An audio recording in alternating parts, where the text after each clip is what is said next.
दो चेहरे, एक नई जोड़ी। मुकेश अग्निहोत्री ने कहा कि नंबर 1 जोड़ी है सुखविंदर सिंह सुक्खू, मुकेश अग्निहोत्री, मुख्यमंत्री और उप मुख्यमंत्री। और हम चर्चा कर रहे थे कि अब मंत्रिमंडल का गठन कब तक होगा। 1-2 दिन लग ही जाएंगे, 2 से 3 दिन लग जाएंगे नाम सामने आने पर।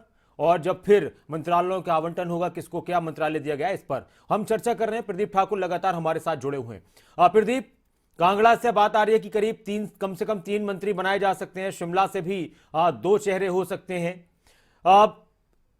आपको एक चीज और मैं आपसे जानना चाहता हूं, क्या लगता है हिमाचल में कांग्रेस के नेतृत्व को देखते हुए, कांग्रेस के चेहरों को देखते हुए, वरिष्ठता को देखते हुए विधानसभा स्पीकर पर किसके नाम की मोहर लग सकती है? क्या धनीराम शांडिल हो सकते हैं, ऐसा लगता है, या कोई और भी चेहरा आ सकता है निकलकर? क्योंकि विधानसभा स्पीकर बनाने में एक ऐसी नेता की चॉइस होती है जो सबको साथ में लेकर चल सके, जिस पर किसी तरह के कोई ऐसे आरोप न लगे कि वो पक्षपात कर रहे हैं।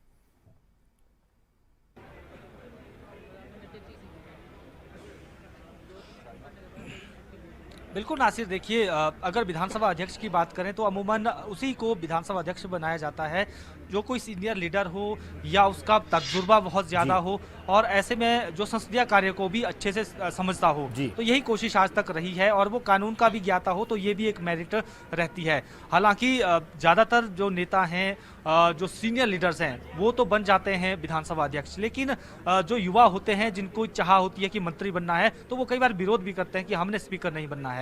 हालांकि अभी जो हम चर्चाएं कर रहे हैं, आपने भी जिक्र किया कर्नल धनीराम शांडिल का, सीनियर लीडर हैं, उनके साथ साथ और भी चेहरे हैं। जगत सिंह नेगी पर को लेकर भी बातचीत हो सकती है, लेकिन वो मंत्री पद जो है वो मांग रहे हैं, तो वो कहेंगे कि मुझे मंत्री ही बनाया जाना चाहिए। और भी चौधरी चंद्र कुमार है, सीनियर लीडर हैं, लेकिन कांगड़ा नेट से आते हैं, तो उनकी भी एक उम्मीद रहेगी कि मंत्री पद जो है वहां पर मिलना चाहिए। तो ये तमाम चीजें हैं। स्पीकर को लेकर सीनियरिटी जो है वो देखी जाएगी, कितने बार के विधायक हैं वो भी देखा जाएगा। तो ये एक बड़ा विषय जो है हम कह सकते हैं कि वो रहेगा। तो जिस तरह से हम स्पीकर को लेकर बात कर रहे हैं, मैं इस चर्चा में अपने साथ अपने सहयोगी, अपने साथी अनिल मोर को भी जोड़ रहा हूं। अनिल, आपसे ही जानना चाहूंगा, आप भी जो है हिमाचल में चुनाव कवर करते रहे, अलग अलग जगह गए, स्पीकर की जब बात आएगी, आपको क्या लगता है कि किस तरह का निर्णय जो है वो लिया जा सकता है? और बहुत सारे सीनियर लीडर्स हैं, आपके ध्यान में भी होंगे, और स्पीकर एक ऐसा पद होता है जिसको कहते हैं कि एडजस्टमेंट करनी है, तो ऐसी स्थिति उत्पन्न हो सकती है। देखिए, मैं सबसे पहले आपको एक बात बताऊंगा नासिर, हमने अब थोड़ी देर पहले मुख्यमंत्री सुखविंदर सुक्खू का एक्सक्लूसिव इंटरव्यू किया था। मुख्यमंत्री बनने के बाद उनका पहला ये इंटरव्यू था। इसमें हमने पूछा था कि आप मंत्रिमंडल का गठन कब करेंगे, तो मुख्यमंत्री की तरफ से जवाब आया था। उनकी तरफ से कहा गया था कि जो हमारी सीनियर लीडरशिप है, राहुल गांधी, उनसे हम चर्चा करेंगे, प्रभारी राजीव शुक्ला, उनसे चर्चा करेंगे, डिप्टी सीएम, उनसे हम चर्चा करेंगे। यानी जो सीनियर लीडरशिप है पार्टी के, जो हिमाचल प्रदेश के तमाम सीनियर लीडर हैं, सभी से चर्चा की जाएगी। उसके बाद जो है मंत्रिमंडल का गठन किया जाएगा। अब बात आई स्पीकर की, क्योंकि अमूमन कोई भी स्टेट हो, स्पीकर उसी नेता को बनाया जाता है, उसी विधायक को बनाया जाता है इसका लंबा चौड़ा अनुभव हो। जो मान लीजिए विधायक 3-4 बार कम से कम विधायक रह चुका हो, उसी को स्पीकर अमूमन बनाया जाता है। अब देखना यह है कि फिलहाल जो कांग्रेस के तमाम विधायक हैं, उनमें सबसे सीनियर कौन होता है, सीनियर मोस्ट कौन होता है, उसी को कहीं ना कहीं स्पीकर बनाया जाता है, क्योंकि स्पीकर के कंधों पर काफ़ी अहम जिम्मेदारी होती है। जो भी विधानसभा सुचारू रूप से चले, किसी तरीके का कोई मान लीजिए भविष्य में कोई ऐसा होता है कि कोई विधायक चले जाते हैं, तो कहीं ना कहीं स्पीकर एक ऐसे नेता को चुना जाता है जिसका कहीं ना कहीं जो राजनीतिक अनुभव, लंबा चौड़ा राजनीतिक अनुभव हो, जिनको संसदीय कामों की अच्छी खासी नॉलेज हो, कानून की अच्छी खासी नॉलेज हो। धनीराम शांडिल की बात करें, वरिष्ठ नेता है, वरिष्ठ विधायक है, वो एक रेस में हो सकते हैं। नेगी साहब का आपने जिक्र किया, वो भी एक रेस में हो सकते हैं। लेकिन इसमें जो सबसे अहम रहने वाले, इसमें 3 चीज़ें सबसे अहम रहेंगी। सुखविंदर सिंह सुक्खू, डिप्टी सीएम अग्निहोत्री, प्रतिभा सिंह, इन तीनों के कहीं ना कहीं जो भी समर्थक विधायक है, आम सहमति बनानी पड़ेगी। तीनों के समर्थक विधायकों में एक सामंजस्य बैठाना पड़ेगा। सुक्खू भले ही मुख्यमंत्री हो चुके, लेकिन सुक्खू फुल फ्लैश अपने पसंदीदा विधायकों को मुख्यमंत्री नहीं बना पाएंगे, क्योंकि एक आलाकमान चाहेगा, भले ही प्रतिभा सिंह की बात नहीं मानी गई हो, भले ही अग्निहोत्री को डिप्टी सीएम बनाएगा, लेकिन आलाकमान चाहेगा जो तो हमारे तीनों ये बड़े नेता हैं, तीनों के जो भी समर्थक विधायक हैं, उनमें एक सामंजस्य बैठाया जाए। क्षेत्र का सामंजस्य बैठाया जाएगा। मान लीजिए लोअर हिमाचल से किन को बनाया जाए, अपर हिमाचल से किन को बनाया जाए, वो सामंजस्य देखा जाएगा। जातिगत समीकरण देखिए, ठाकुर वर्ग से मुख्यमंत्री आ गए हैं, ब्राह्मण वर्ग से डिप्टी सीएम आ चुके हैं, 2 बड़े समुदाय हैं यहाँ पर, बड़ी जाति है। अब इसके अलावा जो बाकी के जो जातिगत समीकरण, वो जातिगत व्यक्तिगत समीकरण साधने की कोशिश की जाएगी। इसके अलावा आलाकमान की भी पसंद हो सकती है। आलाकमान की पसंद की अगर बात करें, हम सुधीर शर्मा का नाम ले सकते हैं, धर्मशाला से जीत कर आए हैं, वरिष्ठ वो विधायक है। सुधीर शर्मा का भी एक अपना दावा है, क्योंकि कुलदीप राठौर भी हो सकते हैं, कुलदीप राठौर भी हो सकते हैं, पूर्व अध्यक्ष वो रह चुके कुलदीप राठौर। और अगर बात करें कांगड़ा बेल्ट की, बात करें कांगड़ा बेल्ट में अच्छा खासा समर्थन दिया है, तो कहीं ना कहीं जो तमाम समीकरण है वो तमाम समीकरण साधे जाएंगे। तो कांग्रेस की अगर बात करें, कांग्रेस में गांधी परिवार काफी महत्वपूर्ण है। गांधी परिवार के नजदीकी जो भी कोई विधायक होगा, मान लीजिए कोई युवा विधायक राहुल गांधी की टीम में है, उसके भी कहीं ना कहीं अपने आप समीकरण बनेंगे। तो कहीं ना कहीं तमाम समीकरण साधने की कोशिश करेंगे की जाएगी। जो हिमाचल के जो 3 ये बड़े नेता हैं, मुख्यमंत्री, डिप्टी सीएम प्रतिभा सिंह, इनके जो समर्थक उनको देखा जाएगा। हालांकि कुछ बड़े दिग्गज है, कौल सिंह ठाकुर है, उनकी बेटी चंपा ठाकुर है, आशा कुमारी वो चुनाव हार चुके हैं, कई बार विधायक रह चुके ठाकुर साहब, वो भी चुनाव हार चुके। कई दिग्गज तो चुनाव हार चुके हैं। अगर वो दिग्गज होते तो कहीं ना कहीं जो विधानसभा का स्वरूप था, मंत्रिमंडल का स्वरूप था, वो कुछ अलग होता। लेकिन अब वो दिग्गज है नहीं, तो ऐसे में जो विधायक है, इन 3 बड़े नेताओं को जो समर्थक विधायक है, उनमें सामंजस्य बैठाया जाएगा। गांधी परिवार के नजदीक जी नासिर, मैं एक चीज और कह रहा था, अब इसमें कुछ नाम अगर हम कहें कि ये तो मंत्री बनने हैं, हर्षवर्धन चौहान का नाम हम ले सकते हैं, सुधीर शर्मा का हम ले सकते हैं, कि आपको क्या लगता है अपने राजनीतिक तजुर्बे से, जो पत्रकारिता का तजुर्बा है हिमाचल की राजनीति को देखते हुए, कि ये नाम तो 99% आएंगे मंत्रिमंडल में?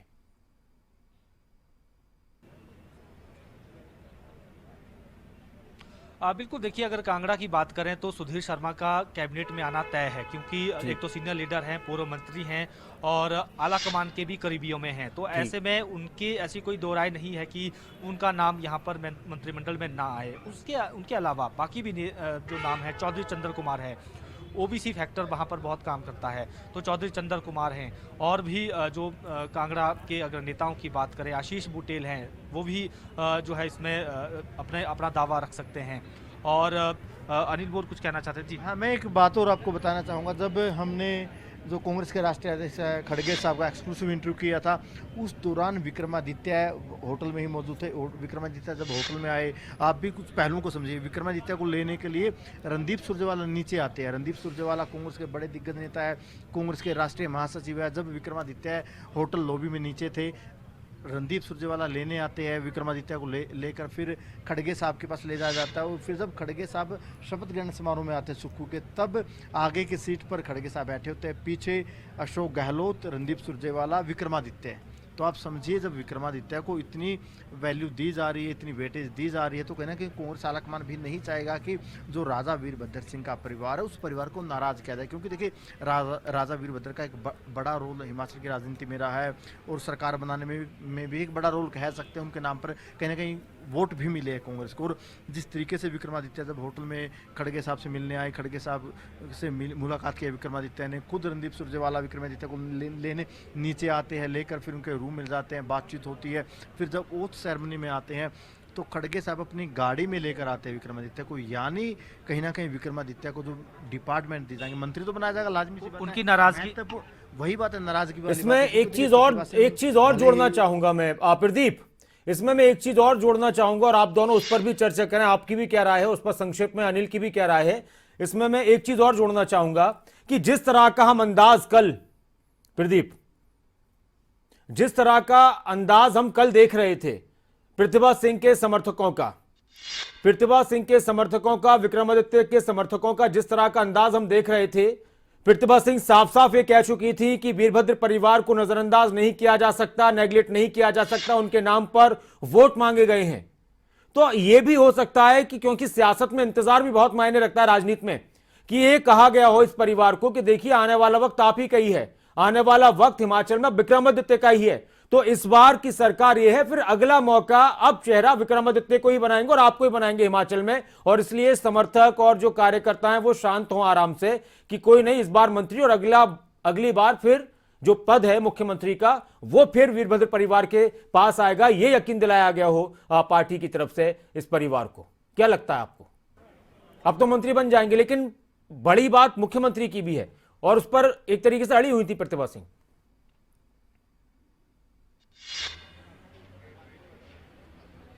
बिल्कुल देखिए, जो विक्रमादित्य सिंह या फिर प्रतिभा सिंह परिवार है, उनकी जो नाराजगी है वो तो अब कह सकते हैं कि उनके समर्थकों के जरिए जाहिर हो चुकी है। समर्थक खुलकर बाहर आए, नाराज दिखे कल विधानसभा के बाहर भी, लेकिन अब उनको उनकी नाराजगी दूर करनी है और उनको ये बताना है कि आपका हम सम्मान कर रहे हैं। बेशक उनके पास पार्टी का प्रदेशाध्यक्ष पद है, सांसद भी है प्रतिभा सिंह, विधायक विक्रमादित्य सिंह है, लेकिन हॉली लॉज का जो एक अपना रुतबा है और उनका अपना एक वोट बैंक है जो उनके साथ जुड़ा हुआ है सहानुभूति के जरिए भी, और जो उन्होंने पहले उनके परिवार के लोगों ने, जब वीरभद्र सिंह थे, उन्होंने लोगों के काम भी किए हैं, तो लोग सीधे हॉली लॉज से जुड़ते हैं। हमेशा कहा जाता है कि हम जब तक कोई हॉली लॉज की चढ़ाई नहीं चढ़ेगा तो तब तक वो उनका करीबी नहीं बनता है, यानी जो वहां पर जाता है, उस घर जाता है तो उनका करीबी गिना जाता है। तो ऐसे में उस परिवार को दरकिनार कांग्रेस कभी भी नहीं करना चाहेगी। ये केवल ऐसी बात नहीं है कि ये चुनाव था और इस चुनाव के बाद अब उनकी जरूरत नहीं पड़ेगी। उनके जो समर्थक हैं, उनके सिंपैथाइजर हैं, वो बहुत सारे हैं। हर विधानसभा क्षेत्र में हम कह सकते हैं कि वीरभद्र सिंह के से जुड़े लोग हैं और जो उस परिवार की तरफ आज भी आशा की नज़र से देखते हैं, उम्मीद की नज़र से देखते हैं। तो इस परिवार को कांग्रेस इग्नोर नहीं कर सकती है। हाँ, ये जरूर है कि पेच फंसेगा। जैसे विक्रमादित्य सिंह के लिए अब मंत्री पद को लेकर बात चल रही है, तो यहाँ पर पेच जरूर फंसेगा। कई और सीनियर मोस्ट लीडर हैं शिमला जिला में, वो कहेंगे हम तो 4 बार के विधायक हैं, हम 3 बार के विधायक हैं, हमें मंत्री पद मिलना चाहिए। लेकिन सवाल ये भी है कि जो वोट बैंक है, हॉली लॉज का वोट बैंक, उसको भी तो साधना है, उसको आप दरकिनार नहीं कर सकते हैं। तो ये एक मेरिट है इस वक्त विक्रमादित्य के पास। और जैसे अनिल मोरा भी कह रहे थे कि खड़गे जो अपनी गाड़ी में विक्रमादित्य सिंह को ले जाते हैं, रणदीप सुरजेवाला उनसे बाहर मिलने आ जाते हैं और उनको साथ ले जाते हैं, उनकी अगवानी करते हैं। तो आप समझ सकते हैं कि हाईकमान उनको जता रहा है कि आप हमारे ही लोग हैं, अभी हम आपको साइडलाइन नहीं कर रहे हैं, आपका वक्त है, आने वाला वक्त है, युवा हैं, भविष्य में जो है बहुत सारी उम्मीदें आपके लिए हैं। तो ऐसे में अगर पार्टी के साथ आज भी चलेंगे और पॉजिटिव नजरिए से चलेंगे तो वो उनके लिए भी फायदेमंद रहेगा और कांग्रेस पार्टी के लिए भी। तो ये एक, राजेश धर्मानी को लेकर भी कुछ चर्चाएं हैं। राजेश धर्मानी जो बिलासपुर से आते हैं, कि उनको लेकर भी चर्चाएं, इस पर आपका क्या कहना है? हालांकि हमीरपुर संसदीय क्षेत्र की बात की जाए जिसमें बिलासपुर भी आता है, तो वहां से तो मुख्यमंत्री और उप मुख्यमंत्री मिल चुके हैं, तो क्या ऐसा भी हो सकता है कि अब इस क्षेत्र से कोई और आ जाए, या अब इसकी पॉसिबिलिटी नहीं है? क्या लगता है आपको?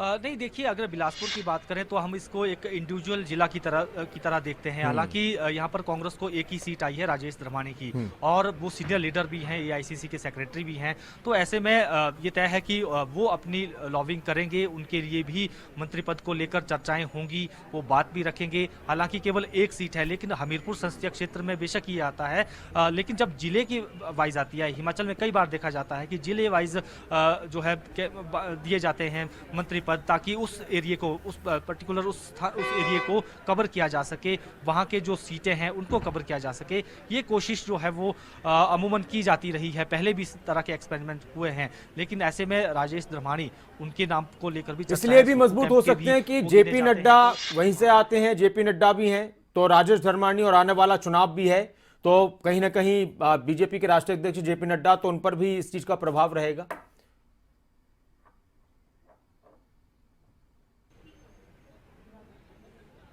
बिल्कुल, देखिए, यही एक प्रमुख वजह रहेगी। और क्योंकि लोकसभा चुनाव की बात करें तो लोकसभा चुनाव आने वाले हैं और बिलासपुर जिला को खाली नहीं छोड़ा जा सकता है, बिलासपुर जिला को प्रतिनिधित्व देना ही पड़ेगा। तो ऐसे में राजेश धर्मानी उसमें प्रबल दावेदार हैं। और दूसरी बात यह कि वहाँ से रामलाल ठाकुर भी थे, लेकिन वो चुनाव हारे, तो ऐसे में अब उनके लिए रास्ता साफ हो चुका है। और सीनियरिटी में भी हम कह सकें वो विधायक भी कई बार के हैं, तो ऐसे में उनकी दावेदारी और प्रबल हो जाती है। तो हम मान सकते हैं कि उनके नाम को लेकर भी चर्चा होगी, चलेगी, और जो है हो सकता है कि कोई निर्णय जो है पार्टी की तरफ से भी इसमें किया जा सके।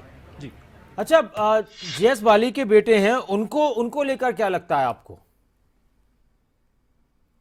आरएस बाली को लेकर भी कुछ चर्चाएं हैं? बिल्कुल, देखिए, बिल्कुल देखिए, चर्चाएं जोरों पर हैं और उनके समर्थक भी इसको लेकर अब पैरवी कर रहे हैं। लेकिन आरएस बाली की अगर हम बात करें तो वो पहली बार के विधायक हैं। लेकिन कांगड़ा की बात करें तो उनके जो पिता जीएस बाली थे वो काफ़ी प्रभाव वहां पर रखते हैं। कांगड़ा जिला की अगर हम बात करें, लेकिन ना केवल नगरोटा विधानसभा क्षेत्र की, बाकी विधानसभा क्षेत्रों में भी हम जो है हम कह सकते हैं कि वो जो है इस तरह से वहाँ पर प्रभावी रहे हैं। तो ऐसे में RS बाली भी एक चेहरा जो है वहाँ से युवा चेहरा हैं और उनका जो एक प्रभाव है अलग से वो प्रभाव उस क्षेत्र में है, तो वो भी एक हो सकता है। अनिल मोर भी मेरे साथ जुड़ गए हैं, उनसे भी बात करेंगे। अनिल, हम रघुवीर सिंह बाली की चर्चा कर रहे हैं। GS बाली एक बड़ा फैक्टर कांगड़ा में रहता है, तो ऐसे में आप एक मंत्री के तौर पर उनकी दावेदारी कहाँ देखते हैं? देखिए, अगर बाली की बात करें, बाली साहब थे, सीनियर बाली साहब थे, एक बड़ा उनका कद था, कई बार मंत्री रहे, एक बोल्ड नेता थे। अगर खास तौर से कांगड़ा बेल्ट की बात करें और शायद अगर हिमाचल विधानसभा की बात करें, जो अगर सबसे बोल्ड नेताओं की बात करें उनमें से एक बाली साहब होते थे। अब उनके बेटे हैं, निसंदेह इसमें कोई दो राय नहीं, जो उनके विधानसभा क्षेत्र से आसपास का जो विधानसभा सीट सटी हुई है, जिला है, उनका एक अपना वोट बैंक है, युवा है, तो राइट उनका भी बनता है, दावेदारी वो भी ठोकेंगे। लेकिन सवाल सबसे अगर विक्रमादित्य को अगर वीरभद्र परिवार की वजह से वो चीज़ें मिल सकती है, तो RS बाली को भी बाली जो GS बाली परिवार है उसका बेनिफिट मिल सकता है।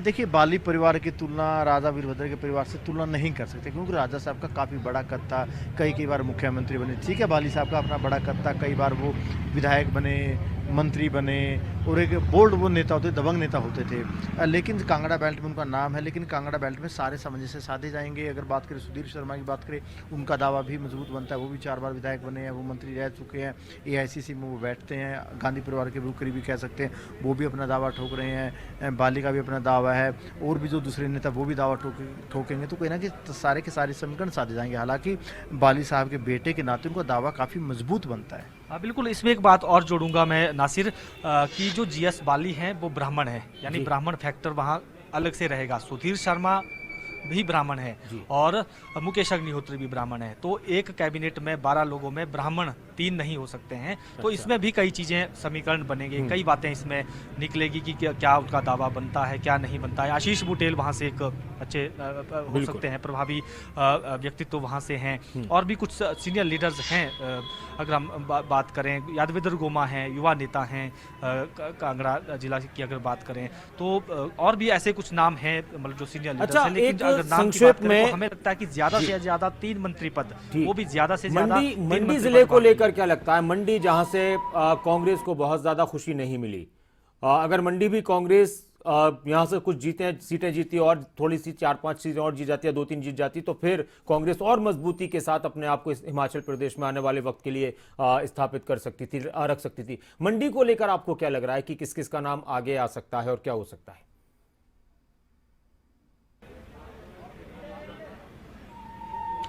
देखिए नासिर, मंडी की बात करें तो साफ है, वहाँ पर ज़्यादा चर्चा जो है हम उस पर कर भी नहीं सकते हैं। उसकी वजह ये है कि 10 सीटें हैं और 10 में से 9 सीटें भाजपा ने जीती हैं। एक सीट जो धर्मपुर है, जहाँ से मंत्री के बेटे महेंद्र सिंह ठाकुर के बेटे रजत ठाकुर को चंद्रशेखर ठाकुर ने हराया है। तो चंद्रशेखर पहली बार के MLA हैं, पहली बार जो है वो विधायक बने हैं। तो ऐसे में अभी हम अगर मंडी को साधना है, तो अगर सिर्फ मंडी कोटे की सीट, हम कह सकते हैं कि मंडी कोटे का मंत्री पद देना है, तो फिर वो अकेले व्यक्ति हैं, दूसरे नाम पर चर्चा ही नहीं वहाँ पर है, तो चंद्रशेखर मंत्री बनेंगे। लेकिन वो अभी सीनियर नहीं है, अगर उनको पहली बार के MLA हैं, फिर और CPS शायद बना दिया जाए, MLA को दरकिनार करके, अगर मंत्री नहीं तो CPS बनाया जा सकता है, ये हो सकता है।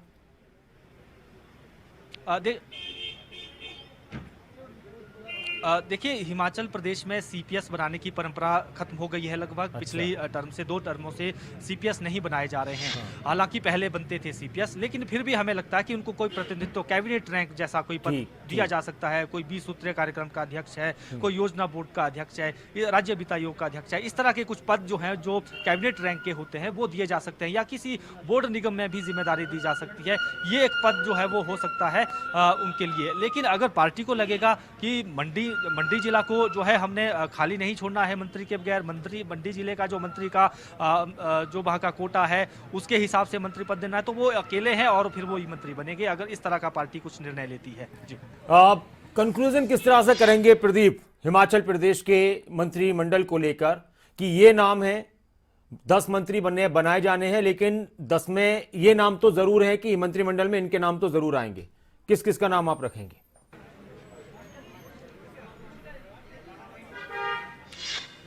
बिल्कुल, देखिए ट्राइबल जिलों से बात करते हैं। 3 यहाँ पर जो विधानसभा क्षेत्र हैं वो ट्राइबल क्षेत्र हैं। तो ऐसे में उन 3 में से एक मंत्री बनाना जरूरी होता है। तो उसमें 2 नाम प्रमुख हैं, रवि ठाकुर और जगत सिंह नेगी, ठीक है। और 2 ही जगह पर कांग्रेस को सफलता भी मिली है।